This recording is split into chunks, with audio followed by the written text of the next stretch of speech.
العالمين والصلاة والسلام على أشرف الأنبياء والمرسلين سيدنا ونبينا ومولانا محمد صلى الله عليه وسلم.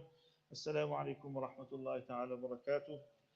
Respected brothers and sisters in Islam, first we thank Allah subhanahu wa ta'ala once again for granting us the tawfiq and the ability to perform the Fajr or Maghrieb Salaah with Jama'ah. Alhamdulillah, we make dua Allah accept our Salah with Jama'ah and Allah grant us sincerity and istiqamah. Ameen Rabbal Alameen.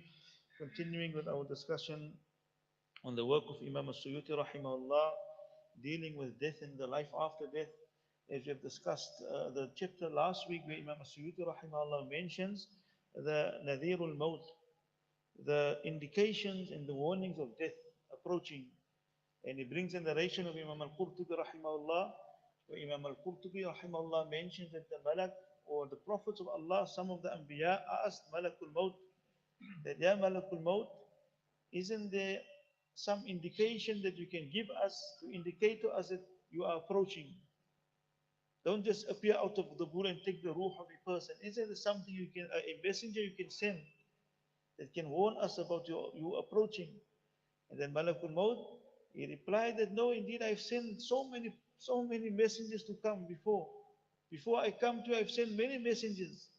And he said that the messengers I've sent to you is the sickness and fever that you experience, the grey hair that you see on your head and on your beard. It's the weakness of the eyesight, the weakness of the hearing, the weakness of the body, old age. All of these are the messengers of Malakul Maut that is indicating that Malakul Maut is approaching and you need to put things straight and live according to how Allah subhanahu wa ta'ala wants you to live. So this is last week's chapter, and this evening, Imam Suyuti rahimahullah, he speaks about some of the indications and signs of a person who has a good ending, a husnul khatimah. And he mentioned the famous hadith of Rasulullah sallallahu alaihi wasallam.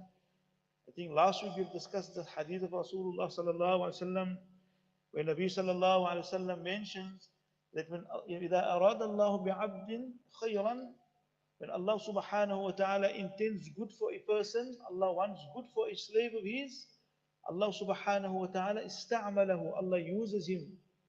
In one narration, assalahu, Allah sweetens him.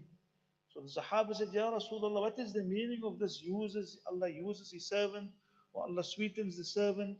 Then Rasul sallallahu alayhi wa sallam explains, يوفقه لعمل صالح قبل الموت. Is that Allah will inspire him to do a good deed before he leaves this dunya. So if Allah wants a person to end his life in a beautiful manner, Allah will inspire that person to do righteous deeds, and then upon that righteousness, Allah will take him away from this dunya.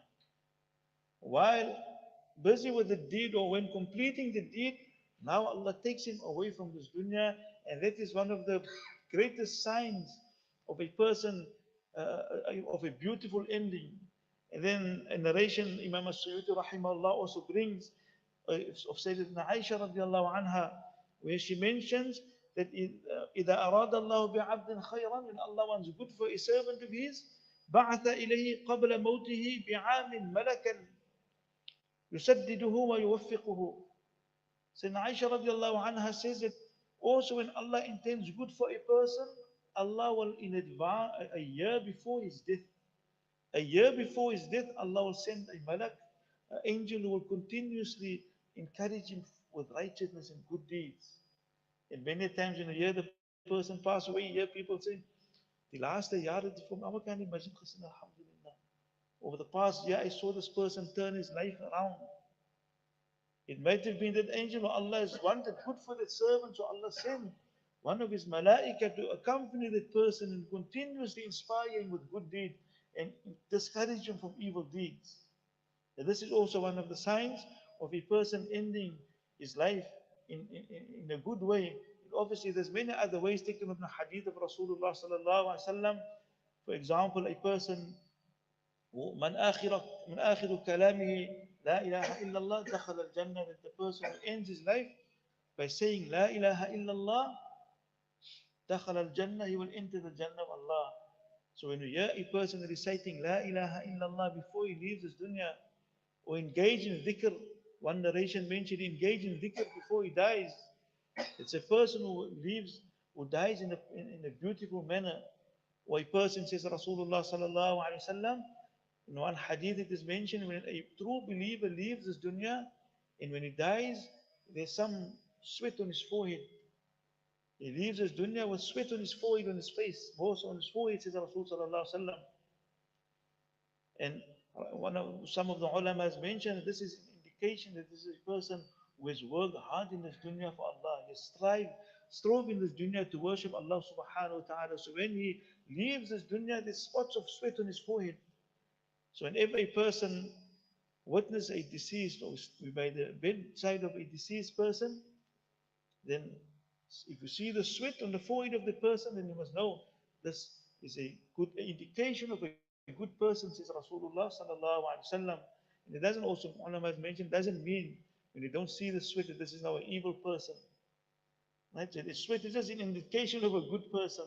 It's not for us now to go to a janazah and see that I didn't see the sweat, so I wonder what type of person he was.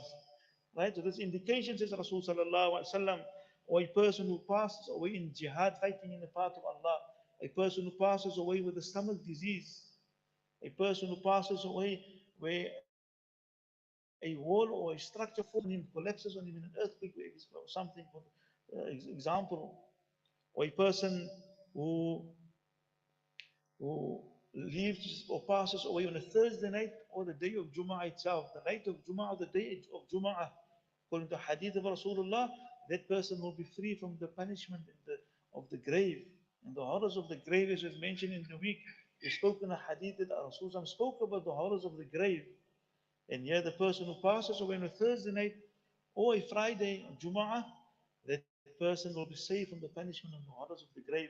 And so, my beloved brothers and sisters in Islam, with all of these indications and signs that we've mentioned, we ask Allah, we should always make dua that Allah grant us to end our life in a beautiful manner, in a manner that you are pleased with, Ya Allah. Let us leave this dunya with this kalima, La ilaha illallah, Muhammadur Rasulullah sallallahu alaihi wasallam. We ask Allah to give us a tawfiq and understanding. Wa akhir da'wana alhamdulillah.